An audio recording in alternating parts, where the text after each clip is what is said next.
현장 비하인드. 이강인은 메시의 환생. 무조건 선발로 써라. 챔스 개막전 PSG 현지 팬 플러스 동료 선수 뜨거운 극찬 이유. 해외 반응.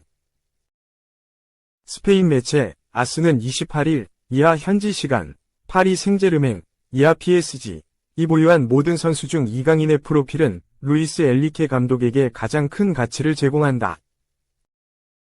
엔리케 감독은 공격형 미드필더, 윙어는 물론 펄스9 역할을 고루 소화하는 이강인의 다재다능에 크게 기뻐했다고 보도했다. PSG는 27일 프랑스 파리 파르크 데 프랭스에서 열린 스타드 렌과 2024-25 리그 16라운드 홈경기에서 3에서 1승리를 거뒀다. 이날 이강인은 풀타임을 소화하며 후반 13분 멋진 다이빙 헤더로 동점골을 만들었고 축구 통계 매체 팝목 기준 평점 8.9점을 부여받았다. 이는 멀티골을 득점한 브래들리 바르콜라 9.2점, 다음가는 수치다.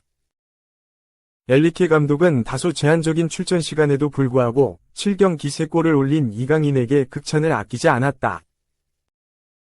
엔리케 감독은 렌전 이후 기자회견을 통해 이강인은 정말 다재다능하고 볼 소유권을 잃지 않는다.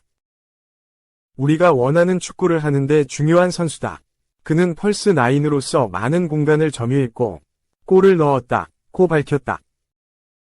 프랑스 매체 렉키프 역시 이강인에게 높은 점수를 줬다. 이강인은 자신의 포지션이 아님에도 정말 좋은 경기를 했다고 평가한 매체는 그가 새로운 역할을 수행하는 방식은 모범적이었다.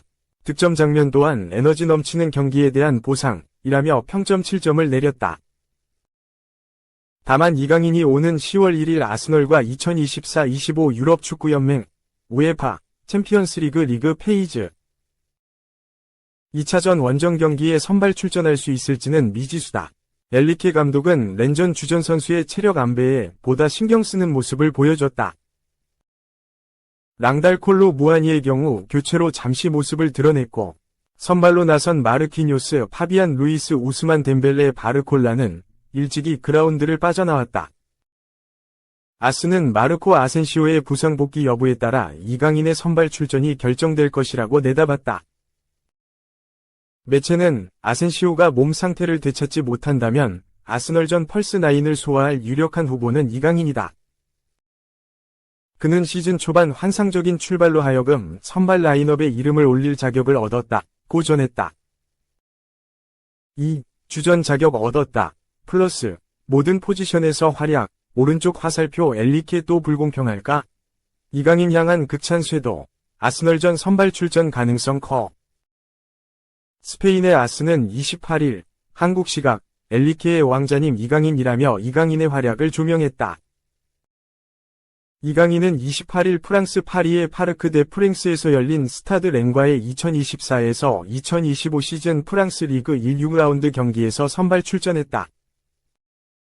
이강인은 이날 경기 평소 익숙한 중앙 미드필더나 윙어가 아닌 중앙 공격수 자리에 선발 출격했다. 가짜 9번 역할을 부여받은 이강인은 안정적인 활약을 선보였다. 전방에서의 돋보이는 움직임과 함께 득점까지 터뜨렸다. 1에서 0으로 앞선 후반 13분 브래들리 바르콜라가 오른발 가마차기를 시도한 것이 골대를 강타하고 나오자 이강인이 이를 곧바로 다이빙 헤더로 마무리하며 골문 안으로 밀어넣으며 팀의 두 번째 득점을 책임졌다.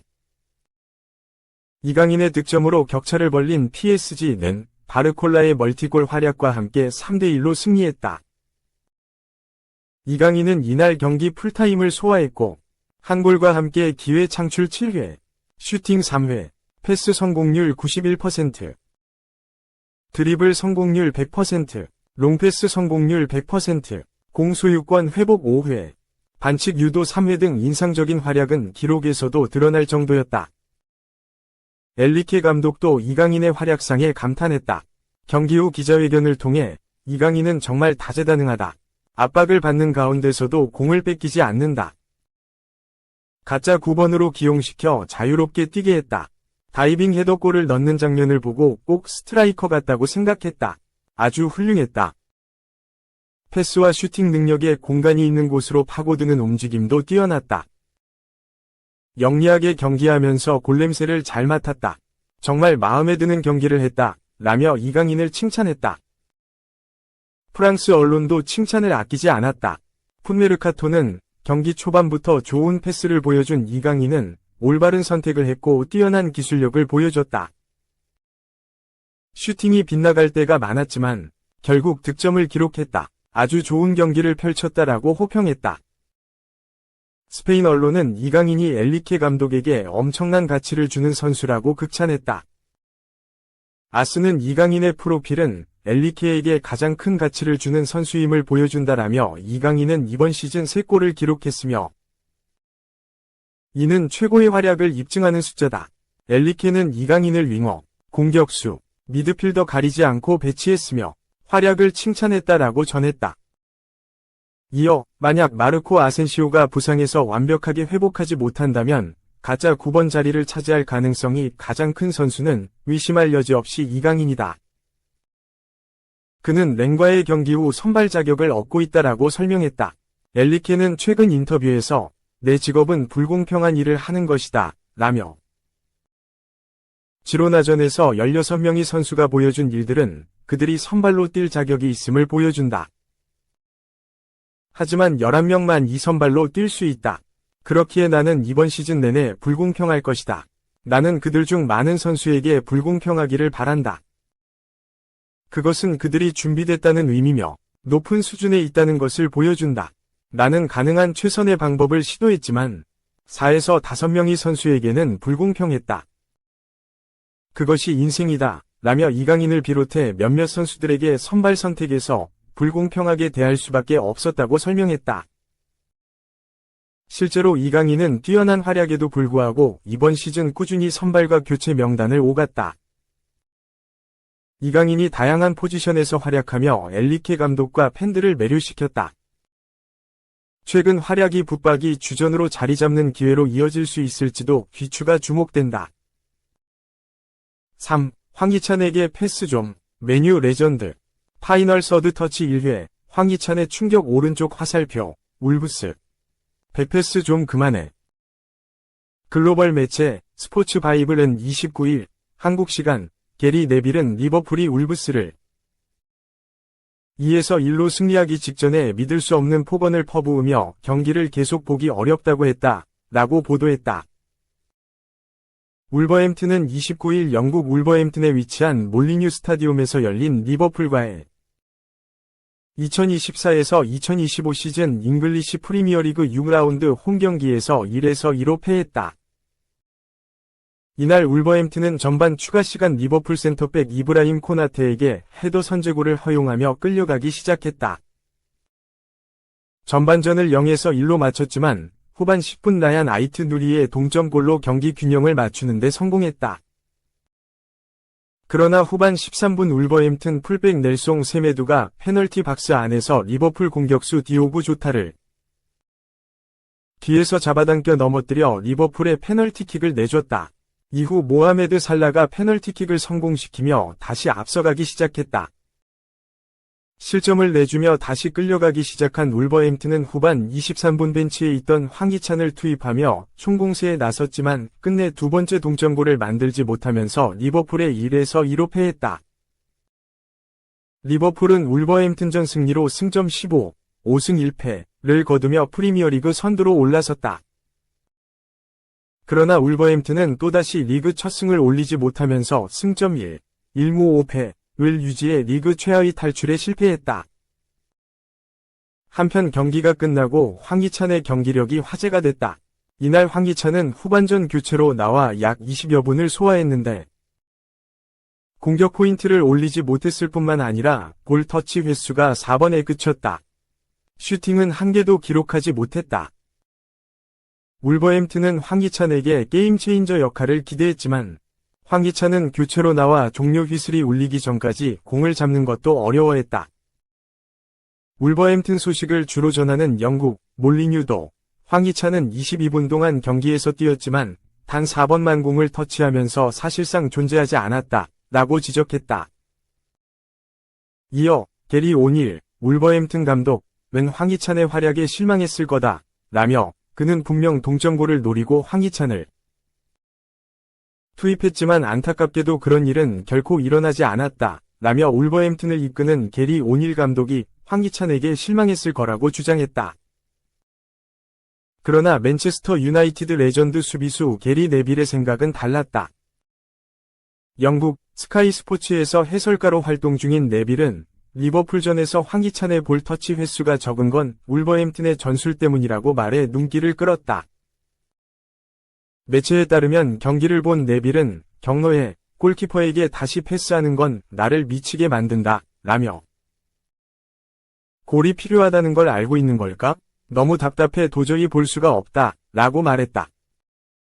이어 다른 것을 시도하려면 색다른 아이디어가 있어야 한다. 롱패스 전술에 대해 말하는 것이 아니다 라며 우리는 항상 맨체스터 시티와 비슷한 방식으로 플레이하는 팀들을 펩 과르디올라의 탓으로 돌리지만 맨시티 선수들은 할 수 있다 라고 덧붙였다.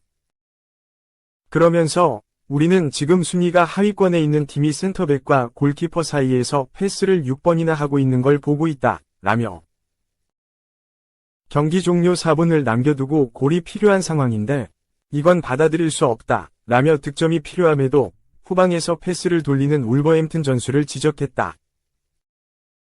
또 우리는 게리 오닐을 보고 있지만 선수들도 스스로 경기에 긴박감을 가져야 한다 라며 가장 중요한 건 공을 가능한 한 빨리 공격수 발에 보내는 거다. 그게 축구의 목표이고 거기서부터 플레이를 할 수 있다 라고 밝혔다. 네빌은 이날 교체로 들어온 황희찬이 21분 동안 파이널 서드 지역에서 딱 1번 터치를 했다는 말을 듣고 충격을 받았다. 축구장을 3등분해서 중앙 지역을 미들 서드라 부르고 상대 골문에 가까운 지역을 파이널 서드라고 칭한다. 공격수인 황희찬이 파이널 서드에서 공을 한 번밖에 잡지 못했다는 건 지고 있는 상황에서도 공이 전방에 제대로 전달되지 않았다는 걸 의미한다. 네빌은 교체로 들어온 공격수가 21분 동안 파이널 서드에서 한 번 터치했다 라며 황희찬이 한 번 터치할 동안 센터백은 약 400번 터치했다. 골키퍼는 아마 30회를 기록했을 거다 라고 주장했다. 이어 아무도 앞으로 나아가지 않는다. 5에서 6명이 계속 뒤에 머물러 있다 라며 우리는 축구선수를 그저 자기 위치에만 머물러 있는 로봇처럼 만들지 않도록 주의해야 한다. 그들은 난 위험을 감수할 거야 라고 생각할 수 있는 자유와 목적을 마음속에 가져야 한다 라고 전했다. 황희찬과 울버햄튼 모두 올 시즌 좋지 못한 출발을 하고 있다. 황희찬은 2023에서 24시즌 프리미어리그에서 12골 3도움을 올리며 커리어 하이 시즌을 보냈다. 황희찬 활약에 힘입어 울버햄튼은 리그 14위로 시즌을 마무리했다. 그러나 새 시즌이 시작된 후 황희찬은 좀처럼 골을 넣는데 어려움을 겪으면서 주전 경쟁에서 밀렸다. 황희찬뿐만 아니라 울버햄튼도 개막 후 리그 6경기에서 승리를 거두지 못해 20위로 추락하면서 강등팀 후보로 떠올랐다. 만약 울버햄튼의 성적이 좋았다면 황희찬에게만 비판이 쏟아지겠지만 팀 성적도 좋지 않으면서 팀 전술에 대한 지적이 나오기 시작했다. 네빌은 울버햄튼 선수들이 지고 있는 상황에서도 후방에서 너무 소극적으로 플레이한다고 지적했다. 황희찬이 공격 포인트를 어려움을 겪는 이유도 후방에서 공이 오지 않기 때문일 가능성이 높아졌다.